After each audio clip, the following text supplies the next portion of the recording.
शहर के पहले एमपी सुरेश टावरे साहब हमारे बीच हैं, हमसे मोहब्बत करते हैं, भिवंडी वालों से मोहब्बत करते हैं और हमेशा ये पैगाम देते हैं कि जिंदगी इस पर फिदा है, ये हमारी जान है। जिंदगी इस पर फिदा है, ये हमारी जान है।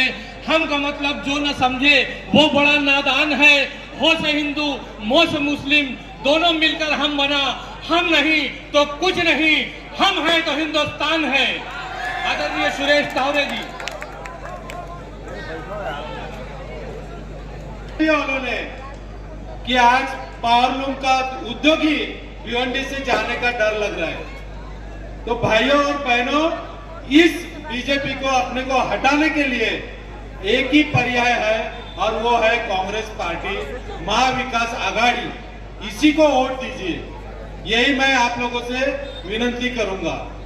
वैसे मैं आपको पिछले 2014 से पहले मैं लेकर जाना चाहूंगा और उसका आप थोड़ा सोचो कि उस समय अपने भिवंडी की क्या परिस्थिति थी और पिछले 10 सालों में अपने भिवंडी की क्या परिस्थिति हुई। एक भी ऐसा रास्ता नहीं है जो ठीक से अपन चल पाते। मैं आपको खुद से बताना चाहता हूं कि मैं जब रास्ते पे चल रहा था, रशीद ताहिर मोमिन साहब के मेरे घर से उनके घर पे जा रहा था, तो रास्ते से जा रहा था, जाते जाते मैं ये सोचने लगा कि ये जो रास्ते पे मेरे को चलने नहीं आ रहा है वो रास्ता खराब है कि मेरी उम्र हो गई, यही समझ में नहीं आ रहा था। ये रास्ते की पोजीशन ये बीजेपी वालों ने किया है। ये जब से 10 साल से ये आमदार भी और जो पहले खासदार थे कपिल पाटिल, ये लोग बोलते थे कि बोले हमने 54 रास्ते बोले मंजूर किए आरसीसी, 10 साल में सिर्फ 14 बनाए हैं। तो इनको 54 रास्ते बनाने के लिए लगता है 50 साल लगेंगे, तब ये पूरे होंगे। तो ऐसे पार्टी के उम्मीदवार को हराने के लिए कांग्रेस को वोट देना है।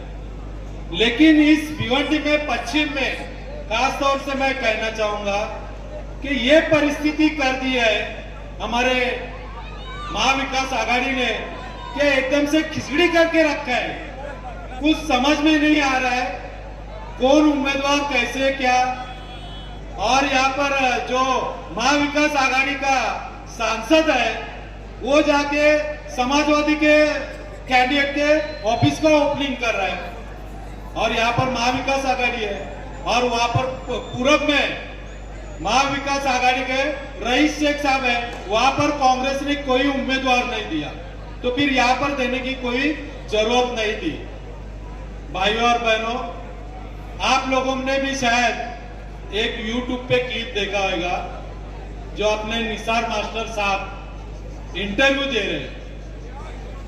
मैं कहना चाहूंगा मेरे को बड़ा दुख हुआ, मैं जबकि निसार मास्टर साहब की रिस्पेक्ट करता हूँ, इज्जत करता हूँ, लेकिन उन्होंने जो इंटरव्यू में कहा कि बोले रईस शेख साहब ने जो पूरब के आमदार है उन्होंने इतना काम किया है कि बोले कोई भी इससे पहले ना खासदार ने किया, ना आमदार ने किया, ना बोले महापौर ने किया। मैं आपको बताना चाहूंगा उसने क्या काम किया है। जो रोड बनाया है वो मैं जब महापौर था उस टाइम वो रोड वाइडनिंग किया था और वहां पर रोड बनाया था। लेकिन ये ऐसा दिखा रहा है कि बोले मैंने रोड बनाया। तो ये हम लोग उस टाइम इसका मार्केटिंग नहीं किए, शोबाजी नहीं किए, क्योंकि आप लोगों ने हमें चुन के दिया था, तो वो आप लोगों की सेवा करने के लिए दिया था। ये मार्केटिंग करने के लिए आप लोगों ने हमें नहीं दिया था।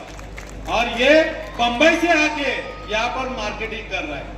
क्योंकि मैं आप लोगों से बताना चाहूंगा कि इसको किसी भी हालत में इसको हराना जरूरी है, क्योंकि जो यहाँ के नेता हम लोग नेता आए वो ऐसा दिखा रहे कि आप लोग कुछ भी काम नहीं कर रहे। जबकि रशीद ताहिर साहब है, मैं हूँ, पिछले 10 साल से नहीं हूँ, तो भिवंडी की हालत क्या हुई है। उससे पहले कई अच्छे रास्ते थे, हर काम किया है। आप लोगों को बताना चाहूंगा यहाँ पर भी यहाँ से आने के लिए उस तरफ से रुखसाना मैडम ने आपको शायद बताया होगा, आने के लिए रास्ता नहीं था। वो गटर के ऊपर जो स्लैब डाले वो रुखसाना मैडम ने बताया, तब मैं था उस टाइम ये काम करके दिए। इतने सारे काम गिनते रहेंगे क्या वो। अगर मैं चैलेंज करता हूँ रईस शेख साहब को कि एक स्टेज पर आओ, तुम तुम्हारे काम गिनो, मैं मेरा काम गिनता हूँ, अगर आपके ज्यादा काम होते हैं तो हम आपको सपोर्ट करेंगे, लेकिन फालतू में आप मार्केटिंग मत करिए।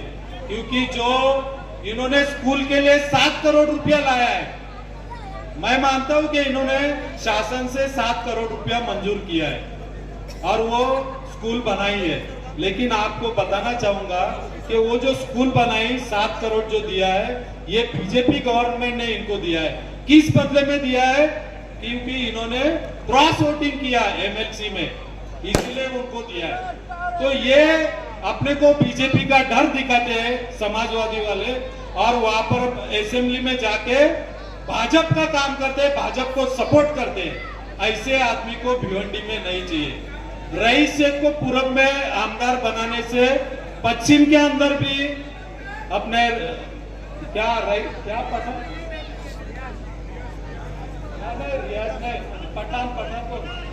वारिस पठान, वो भी बम्बई से यहाँ पर आया, बोले भिवंडी में जाओ और बोले आमदार बनो।